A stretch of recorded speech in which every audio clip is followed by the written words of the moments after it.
It's like a once in a lifetime opportunity when you reach at your dream destination and you know that you cannot screw this photo up. So without further ado, let me tell you how I almost did screw it up.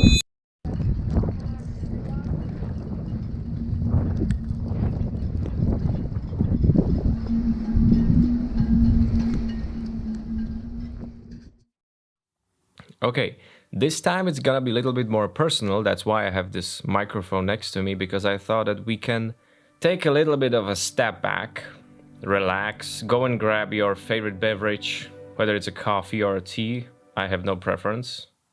Well, coffee is kind of a chocolate, and a tea, I've been drinking tea since I was a young boy. So there's really no pressure in choosing one or the other. But I have to apologize if you hear that humming sound outside. The weather today is particularly freezy and windy, so if you hear that howling sound, which we're gonna talk about a little bit later on, because at this destination of mine, when the story is about, the Howe sound has a great history. Okay, so 3 years back, yeah, I took this trip, it was 3 years ago, to Canada, to Squamish, British Columbia. I have been there 2 times already, so now totally 3 times. When I was 3, when I was 12, and now when I was 28. And we went there to surprise our friend. That was a remarkable experience. Like, if you have these people around you that can take the surprise to another level and travel half across the globe just to surprise you outside of your main door, pretending that you are a sushi courier, that's the best in the world. So, yeah, and there is, in the Squamish, I was really looking forward this.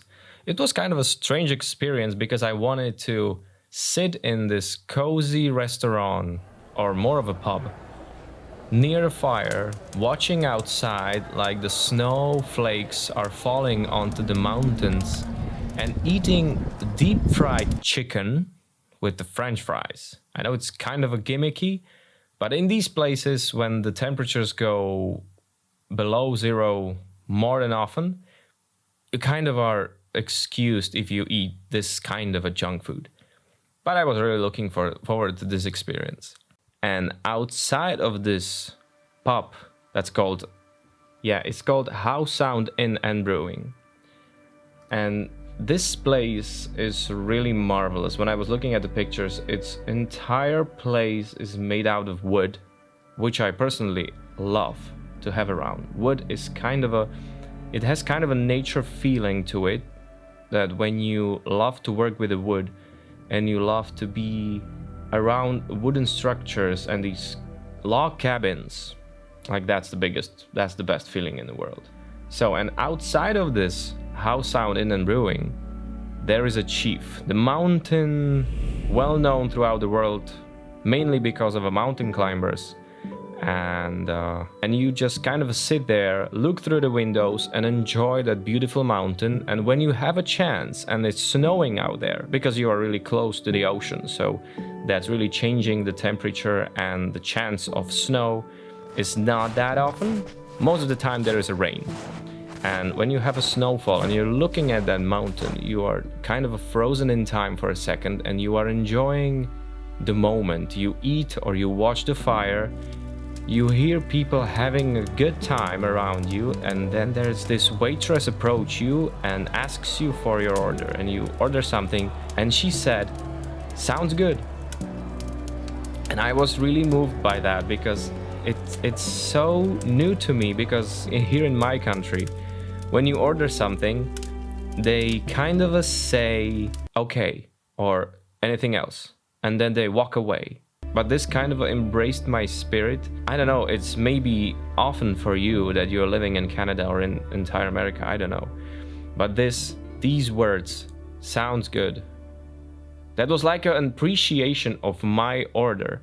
I'm not really used to that, and sorry for being a little bit emotional there. Okay, so I'm sitting there, and it's snowing outside. If you will ask the townsfolk around the Squamish how much there is snow in the city throughout the year, and they will say, you are the luckiest man I know because this is the most snow I have seen my entire life. So I'm sitting there watching outside this chief. I see this mountain in the distance, and I thought to myself that I need to take a picture of this. And I had at that time, I had with me the Canon 40D. I can take a picture with it. I stepped outside and I was thinking, okay, I had this telephoto. I had this telephoto with me. It's a Sigma 70-200 f2.8.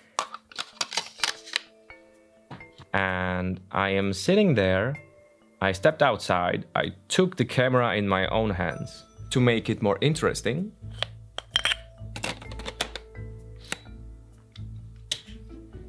I pointed it at the mountain.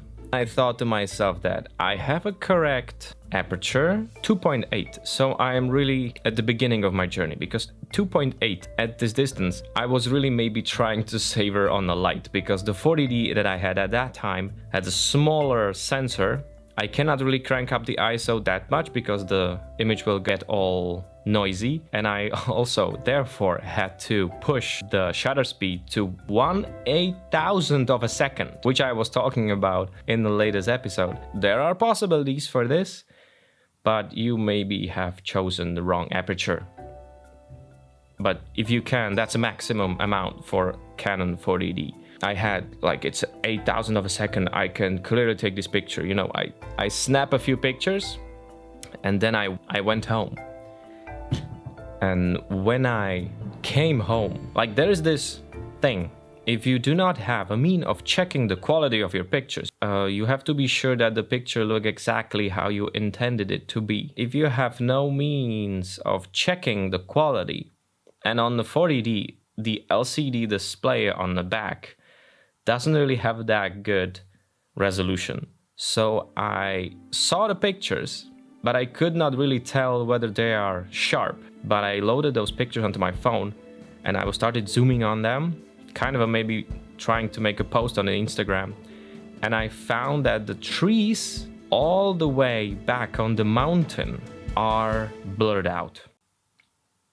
So I'm looking at this picture, and if you have a jet lag of more than 6 or 7 hours, and it's winter, we were there at February, so the window of a natural light is also shortened, and you have this jet lag, you kind of cannot get your head around the right timing for pictures. And given you are not there for a month, you do not have a time to adjust yourself to that jet lag. So you have to really dance around these things. I might as well ditch. When you do not have the amount of time for taking the pictures, and you have finally taken the picture that you wanted, but it's not in focus, you did all the things that you know until that point that you are doing correctly, and suddenly the picture is blurred. But how's that possible? You have 8,000 of a second of a shutter speed, and you have 2.8 in the aperture. How come? And I knew how to focus on a very distant object. I saw those trees not in focus. So what can I do about that?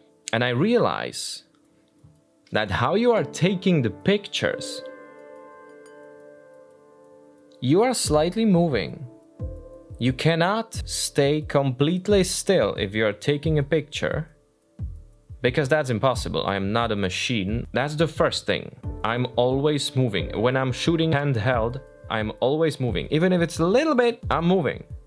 So how can we fix that? I'm moving and the thing is really distant. The slow movement in my area is really large on the horizon. In my perspective, it's like maybe 1 degree, but on the horizon, it's maybe 40, 50, 200 meters. And you cannot really take a picture fixed if you are that fast moving with your camera, right? If you can try it with your own camera, set it to the highest, like a fastest shutter speed you can, and start moving quickly with your camera. You won't take the picture in focus. So I wanted to take the picture of that mountain, And I had only this one other chance the other day because it was again clear forecast. The every day we were there, it was snowing or either there was a blizzard, but not really sunny day. And I had this opportunity of clear sky and I wanted to take this picture. So I took out, maybe it's already obvious to you that I should have used a tripod. I had a tripod with me.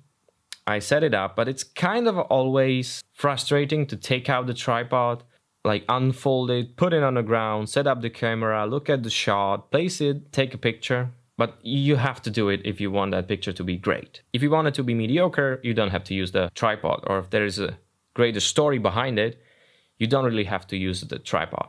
I set it on the ground. At the same time, set up the shutter speed and the aperture to the same settings that they were before, because I didn't know how to get it even better and how to get this mountain in the focus, because I knew that when I came home, I want to set this mountain to my wallpaper on the screen. And I'm really particular about the details. They have to be sharp. So I took up the tripod, set it outside, and it's starting being again windy. And I put it on the ground, I took the picture, and the picture was still blurry. Okay, let me take a breather. Sometimes when I'm telling stories, I am not able to breathe appropriately, and my storytelling gets misty. And I was thinking, what the hell I'm doing wrong? I have a tripod, I have a correct shutter speed, I have a correct aperture. How come is the picture still blurry? Well, on your camera, there's this setting of a delayed shutter by 2 seconds. Have you ever wondered why there is a 2-second option and then there is a 10-second option? Like, I cannot run and get into the frame within 2 seconds. I'm not a Flash or a Superman. Well, that's not for you to get into the frame. 10 seconds, yeah, that is. It's flashing, it's beeping, you have 10 seconds to get to your friends, to your family, and take a picture together. This 2-second option is not the time for you to get into the frame. It's a time for you to press the shutter on your camera. The 2 seconds are for you to let go of that camera. The camera will stabilize itself and take the picture. That's why you have those 2 seconds to let go of that camera and not have to wait 10 seconds. During those 2 seconds, the camera will stabilize enough for it to take a sharp picture of whatever you are taking pictures of. So I switched to that 10-second option because I didn't know what does that mean? Yeah, I set the 10-second delay, I pressed the shutter and it was beeping. And then I realized, okay, I'm waiting 10 seconds for this picture to be taken. Okay, I can wait. It's not that big of a deal. I'm basically looking at that picture that I'm talking to you about.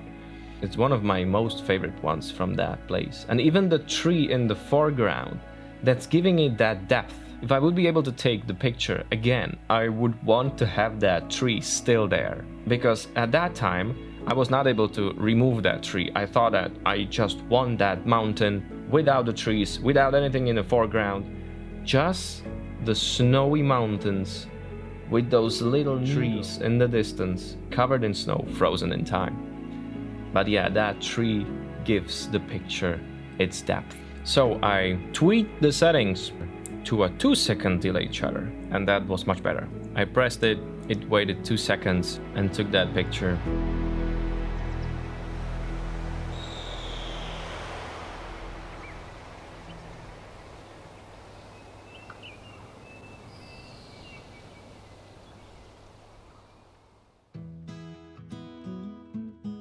So I really hope that you appreciated this time that we had together today. I really hope that you enjoyed the story. Like, if you did, I would really appreciate if you will leave a like and subscribe for more, because I like this storytelling with this contraption of mine that I've built specifically for that purpose. You have maybe seen this before, but it's kinds of a set to mood, and I do not have a microport this time. I have this microphone, and it's kind of a reference for me, and it's making the recording much easier, because if I have the microphone on the camera or I have it over here, I do not know to whom I'm speaking to.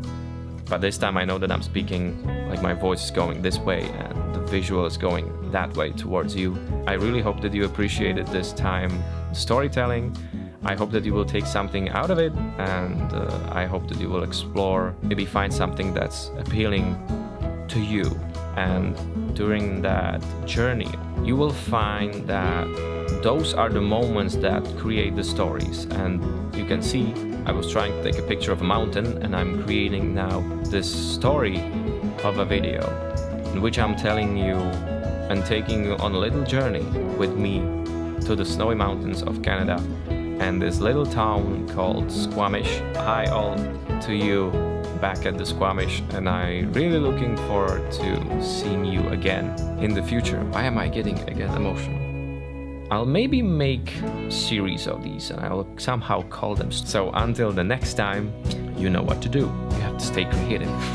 Okay, see you, bye.